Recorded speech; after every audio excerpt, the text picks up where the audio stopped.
আজকে এই নারায়ণগঞ্জে আসার উদ্দেশ্য হলো আমি এই পূজা মণ্ডপের পরিদর্শন করা এবং এটার ভিতরে আমাদের যে মন্ত্রণালয় থেকে যে প্রিপারেশন নিচ্ছে এই সম্বন্ধে একটু জানা।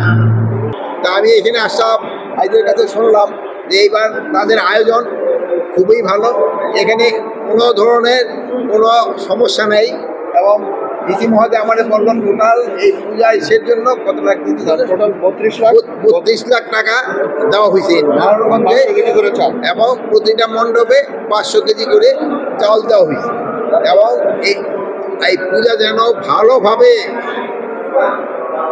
মানে উদযাপন করতে পারে এবং এটার যেন এটা কিন্তু একটা ধর্মীয় অনুষ্ঠান, এটার কিন্তু পবিত্রতাও একটা রক্ষা করতে হবে এবং এই সব ধর্ম মিলে যেন এখানে একভাবে কাজ করতে পারে এই ব্যবস্থা করা হয়েছে।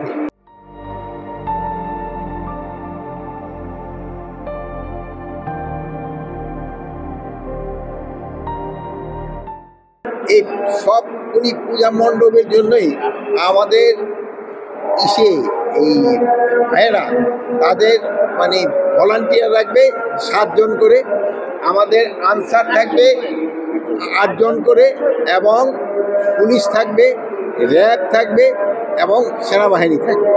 এর অধিকন্তু আমরা কিন্তু প্রায় 80,000 এই মহিলা এবং শিশু বিষয় মন্ত্রণালয় থেকে ভলান্টিয়ার রাখতেছে।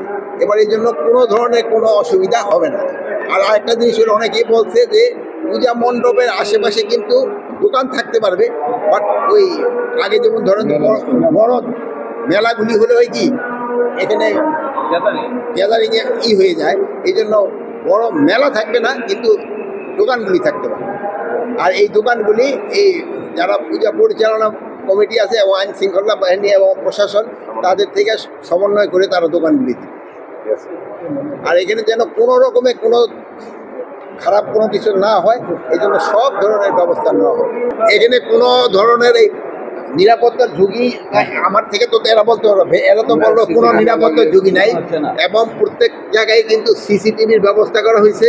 এবং আরেকটা আপনারা জানেন, এবার কিন্তু সব পূজা কমিটির সাথে যেটা আমাদের মিটিং হয়েছিল সেই সময় একটা ইনস্ট্রাকশন দেওয়া হয়েছে যে তারা মণ্ডপ তৈরি করার শুরু থেকেই তারা 24 ঘন্টার নিরাপত্তার ব্যবস্থা করবে এবং এই জন্য তারা বিভিন্ন গার্ড মানে আমাদের সরকারি বাহিনী না, তাদের নিজস্ব থেকে তাদের থাকবে কি জানি বলে স্বেচ্ছাসেবক থাকবে। এই স্বেচ্ছাসেবকরা এইটা দেখাশোনা করবে, এইটা তারা করতেছে এবং 24 তারিখ থেকে আমাদের আনসাররা হয়ে যাবে, প্লাস আমাদের যে মহিলা এবং শিশু বিষয় মন্ত্রণালয় থেকেও চলে আসবে। এবার পূজা খুবই ধর্মীয় গাম্ভীর্যের সাথে এবং খুব উৎসব মুখর হবে পূজা। উপদেষ্টা মহোদয়, এবার কি সাম্প্রদায়িক যে সম্প্রীতির বন্ধন যেটা নারায়ণগঞ্জের একটা ঐতিহ্য, সেই বন্ধনটা কি আগের চেয়ে আরো উন্নত হবে বলে? আগের চেয়ে তো আমি বলবো আরো বেশি উন্নত। হ্যাঁ, আগের চেয়ে আরো বেশি, আগের চেয়ে আরো বেশি উন্নত। আর এখানে সাম্প্রতিক বন্ধন সব সময় ছিল। আপনারা ভালো থাকেন। আপনি তো পাশের জেলায় মানুষ, এক সময় আমরা একই জেলার মানুষ ছিলাম। ঢাকা জেলার আন্ডারে ছিল নারায়ণগঞ্জ, মুন্সিগঞ্জ, মানিকগঞ্জ আর ঢাকা জেলা, এই 3টা মিলে ছিল ঢাকা জেলা, এক সময় একই জেলা।